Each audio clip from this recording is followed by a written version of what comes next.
Hello everyone. I'm actually privileged to be here. When Tema called, I literally jumped on the airplane when he said that. Because for me, all I could think about was in the Middle East, and I'm going to talk about FGM. That's huge. Because in the Western world, where I live in London, it's absolutely embraced. It's a subject that I'm very well known for my work there. So for me to have opportunity to come here was literally grabbing with both hands. So why do I talk about FGM? FGM stands for Female Genital Mutilation, which is a very, very close subject to my heart. As Tamwa said, I experienced it at 6 years old. But before I come to that, let me show you a few things. I want to tell you in my own words, what is it? There it says many huge words, but it's simple. What does it mean? It means either partial removal of the vagina or complete removal. It's simple as that, nothing else. They either cut part of your private part a little bit, or they completely remove it. And you're wondering, how do they do that? Well, there is types on how they do that. There's specifically 3 types. And I'm going to be showing you pictures, not the real images, but illustrated one, which is also devastating to see what happens to the body. Well, type 1, which they call it clitoridectomy. And I want you to concentrate on the green colored. That is what they're removing from you. Type 1 is either total removal or partial removal of the clitoris. That's type 1. Type 2, as you can see, the green color extends a bit more, which is, again, partial or total removal of the clitoris. And then they go in and remove some of the vaginal lips, which they call it labia minora.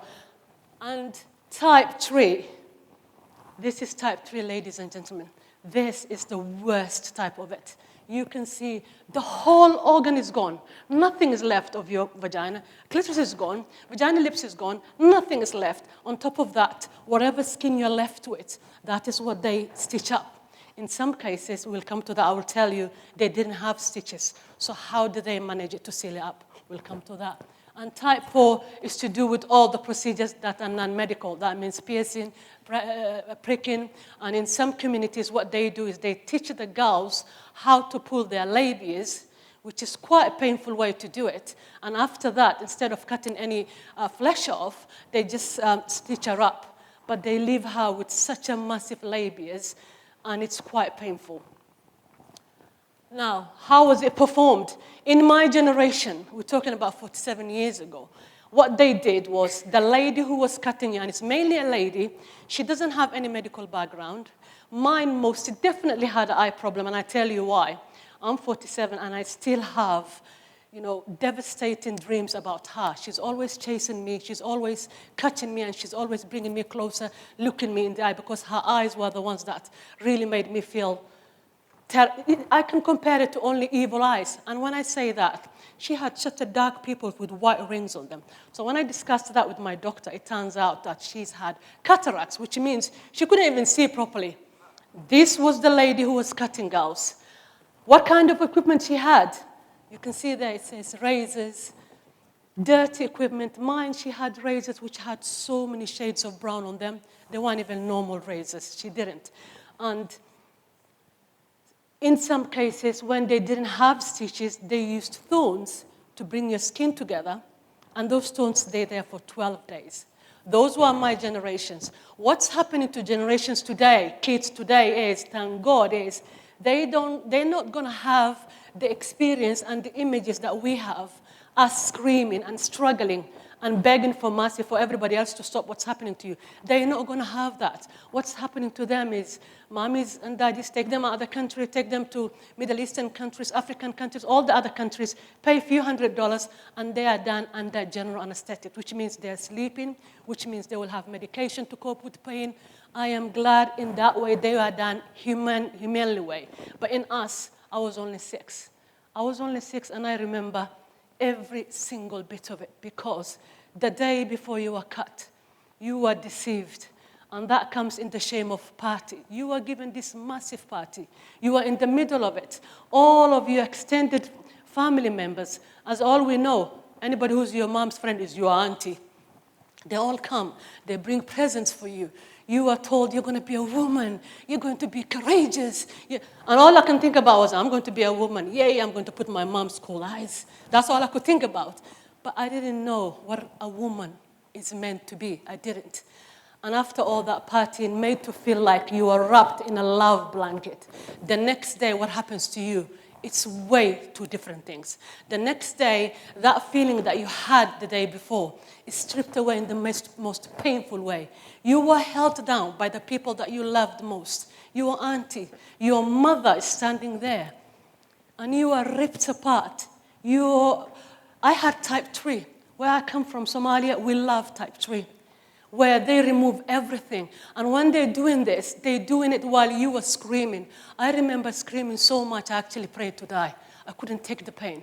And the person that hurt me the most was my mother. I could not believe she was standing there.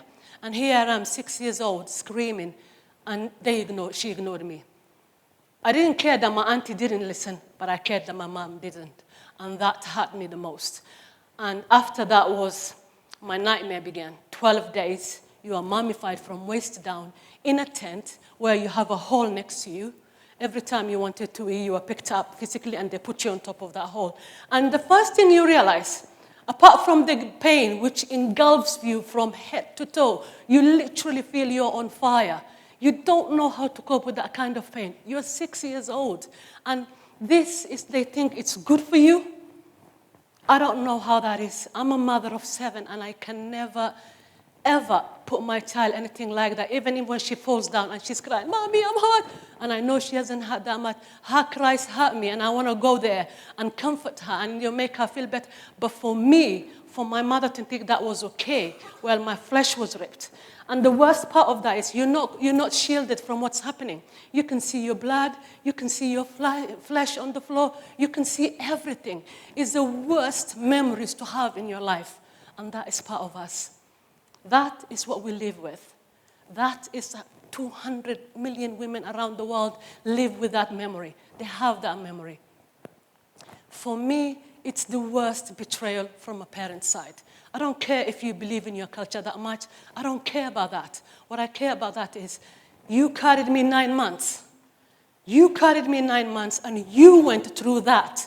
You knew how painful it was. You knew how it affects your life on a daily basis. You knew emotionally, psychologically, mentally how it affects you. And you'd make a decision for me to go through that. That is cruel. That is cruel. If you are 18, you can do whatever you want with your body. But if you're under 18, you're a child.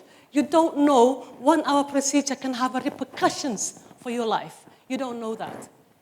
But for us, that is how we were done. Implications, many girls died because of wrong vein being cut, bleeding, because of cotton septicemia. Septicemia is infections that turns your blood poison. Why? Because of the unhygienic equipment she's using.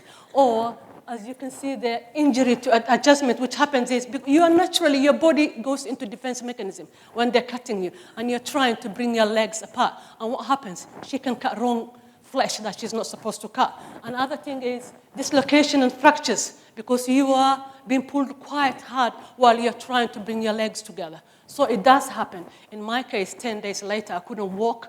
Thank God I wasn't fractured, but there was a very painful joints, and I had to be taught how to walk again. As you can imagine, you find physicality completely changed because you go to wee, and the wee doesn't come out. Urine doesn't come out right. It comes out as droplets, and you're thinking, what's happened? So immediately you know physically you've changed beyond words. Emotionally, you're struggling with your pain and how does this happen. Psychologically, you have many questions of why. Why was I hurt? Why was this? And mentally, you become friends with yourself because no one is ever going to discuss FGM with you. Once it's done for them, it's done. It's a muted subject. Nobody's going to empathize with you. Nobody's going to feel sorry for you. Nobody's going to say anything about what happened. How you experienced the most horrific pain in your life, no one is going to discuss that. Well, long-term implication. If you had type 3, we have massive problems. If you had type 3, first of all, you do not like, if I'm going to use this word, sex, you don't like sex. Because you have 2 things blocking you there. Psychologically, you think everything down there is trauma and pain. And you do experience pain because of all the things that they ripped out. You're left with a very tight vagina opening. So you do have pain with that. The second thing is, things that naturally will be helping you to feel that, things that naturally were supposed to be, arousing you, is all gone. That's all gone. So you do have those two things that block you. And also, when you hit puberty and you get a period, you think you will have a normal period. You think you will have a normal period. If you can't, urine properly, you will never have a normal period. I have a friend of mine who's a doctor herself now, and when she got married and she couldn't conceive, she went to be checked out. And they said, you have a cyst there. But when they did operation and they opened it up, it wasn't a cyst. It was actually her period that gathered, formed cysts, and destroyed all of her reproductive organ. So it does cause infertility.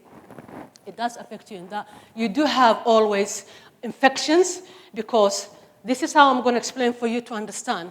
If this is your eyelid and they removed, what's going to happen to you? Everything goes in because your defense mechanism has gone. Things that they ripped out were supposed to be your defense mechanism. That all is gone. So you're more susceptible to getting any sexual transmitted diseases. You're more susceptible of getting vagina infections. You're more susceptible of getting all the things because you don't have any protection down there. Everything is gone. Well, if you've had FGM, you do not want anybody to see you or anybody to examine you. Absolutely, you don't. Because you have this issue of body issue. You have a body issue. You feel, if a doctor sees me or a nurse sees me, what's she going to think of me? For me, that came in the shape of my son being born. I've avoided doctor seeing for so long. And then here I was delivering, and I didn't go to the doctors when I was having infections or anything like that. I just went to the chemist and I bought the quick fixes. But the quick fixes is leading to major kidney problems for some other women. Because if infections are left untreated for a long time, you're going to end up with that. But for me, thank God, I didn't. But here I was delivering my son. And during the pregnancy, all I could think about was, sex is difficult. How is this baby going to come out there? What's going to happen? Am I going to die? I have that constant in my head. And then when the day came, and I waited that long, and I was in full labor, in such excruciating pain, and here I was, and that was 1990s, and in UK, nobody even knew about FGM. And I remember the first time the midwife saw me, she ran out. She didn't know what to do. She ran out, and she got other doctors in. And for me, that was my worst nightmare. For her to go get other doctors was my worst nightmare, and I was screaming and crying, and I was telling my husband, you have to carry me, I can't walk. You have to carry me, I need to get out. And here he was trying to make me stay and say, think of the baby, think of the baby, think of the baby. But then, by the time they were thinking of how to deliver me, this is how tight you are. If anything wants to come through there, what's going to happen? It's going to rip. And we ended up with perennial tears, where a woman who delivers normal took 6 weeks to heal up. Here I was 9 to 12 months healing up because they didn't know what to do. They didn't know what to do. But that is changing in UK. UK, I'm kind of like a hurricane. I never stop. I'm in everybody's doorstep. And we are educating doctors, we are educating nurses, we are educating students. I'm all about education. My passion lies with educating. And now the women who are pregnant are treated much more better. They are given help before birth. They are guided through birth. They are delivering safely. They are not suffering the way we did. And that comes in form of education. The other thing, as I said earlier, psychological traumas, flashback. You have flashback during pregnancy, so much so that you're having daily basis, because you're constantly thinking, how am I going to deliver? How is the baby coming out? And you have that. And while you are delivering, you're actually experiencing horrible things because you are delivering, you're in pain, and all you can see about is how you were cut. That is there. So you're going through immense pain and you don't know what to do with that. So women who have undergone FGM have many, many problems. Mental health, relationship issues, what's happening? What we are recording in UK is there's a lot of divorce, depression, domestic violence, and it's all coming from FGM. Because the woman don't want to have sex, the husband is leaving. He's going to marry somebody else who can have fun with him. The other one is she doesn't want to have sex, he's imposing to have that. It's creating domestic violence. She is depressed because she's feeling she's not fulfilling anything for her husband, she's not feeling anything. All that plays a major part, and some of them end up having mental problems. So as you can think, FGM affects every aspect of this woman's life. This procedure has a massive repercussion, as I said earlier. I forgave my mother a long time ago. I did. For the sake of me being a mom, I forgave her, but I never forgot. I never forgot. I still have issues of betrayal. I still have issues of anger. It's a human nature. Even if you have forgiven, you stay and you look at my kids and I'm thinking, how? How did you do that? And for me, if I have a flashback, I survive through the flashback. I wake up in the morning, I go to home and I'll sleep and I'll feel better. And then middle of the night, I'm waking up, I'm screaming, and my husband's telling me, it's okay, Hibo, it's okay, it's okay, it's okay. And I wake up and I'm under dark clouds. How do I get out of that? As I said earlier, I've got 7 kids. Yes, when you have a beautiful, loving husband, you can't help but giving up kids all the time. You're popping them up like a popcorn and you don't know when you're doing that. So be careful if you get a very lovely husband.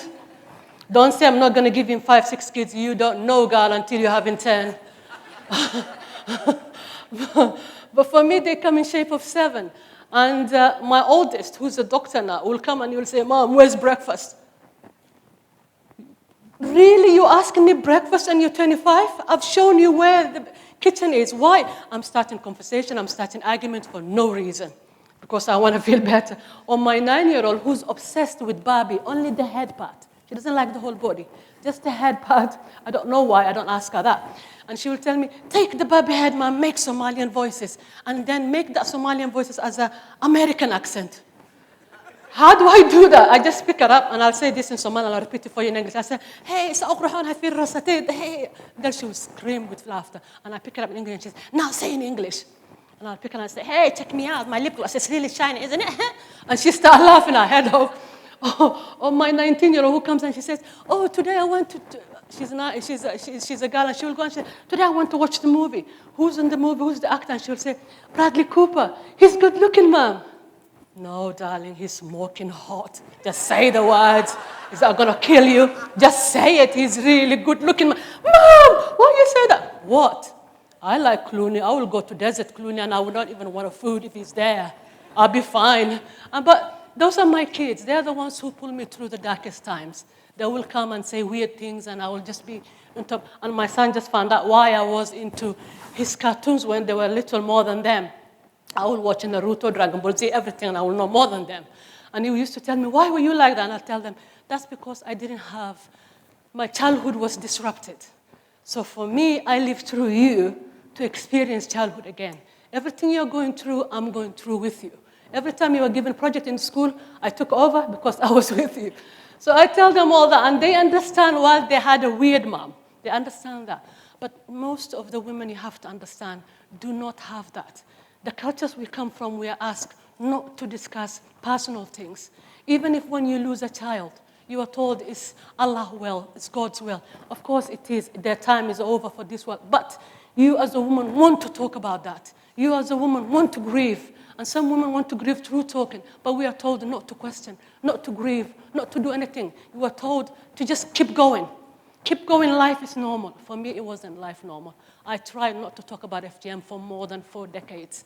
And finally, when I talked about it, I felt like I was a wind trapped in this cave, and I was about to go out in a force, and I did, and I'm glad I did. For me, for every person in this world, if they had that, if they come to that realization where you can share what you went through, whether it is good or bad, share it with others, you are creating magnificent things with it. You are changing life with it. It doesn't have to be horrific abuse you went through. It can be something amazing that you experienced. Sharing that, you're doing greater things for greater humanity.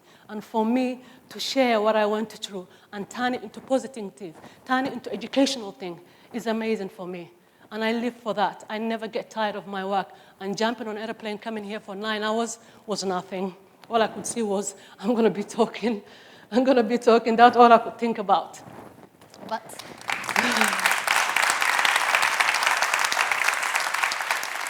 one thing I also want to leave you with is I want you to think about this. This, for me, is a child abuse. And for me, children do not have color, religion, or border. Children belong to the whole world. Children are innocent. This is child abuse. It's your business. It's my business. It's a universal calling. All of you need to fight it. All of you need to say something about it. I published a book. I don't know if you saw earlier the picture. It's called The Cut. And I didn't expect it to be as big as it did. And it came out April the 7th in UK, and it has taken a life of its own. As I said, UK, I'm so well supported. People are not afraid to tackle female genital mutilation. It's not muted subject anymore. It's subject that is being discussed. It's subject that us survivors discuss. I was a victim before. When I couldn't discuss anything, I was a victim. Shackled by it, but I broke that. But what motivates me even more is seeing my girls, seeing my 3 beautiful girls never have to experience that. It's much more bigger for me, much more bigger. And coming to UK, I call it as my freedom country, because coming to UK, it meant as a 18-year-old with no language, it meant I will make decisions for myself, I will fall in love with whoever I want, but most of all, my future kids will never ever experience this nightmare. And I got that. I got that. And when I met my husband, who was chopping onion, by the way, and I'll tell you, Somalian man cooking is kind of deemed to be not man enough, but for me, I saw, hey, you can cook. You need that. Plus, my friend liked him. Don't judge me now. My friend liked him, but it turns out to be he didn't like my friend. He saw us as a sister, and he liked me. And he was the first man I ever actually chatted, fall in love, and married. And 26 years later, we have 7 amazing kids. And my life, which I thought when I was little, mutilation bad. You're going to be married, horrible things waits for you.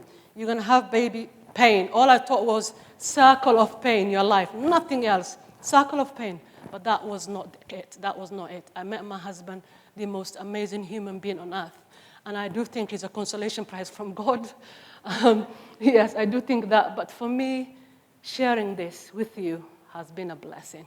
Jumping on the airplane, as I said, I couldn't be faster. I couldn't have been. And I'm so grateful to Tamar to having me up today.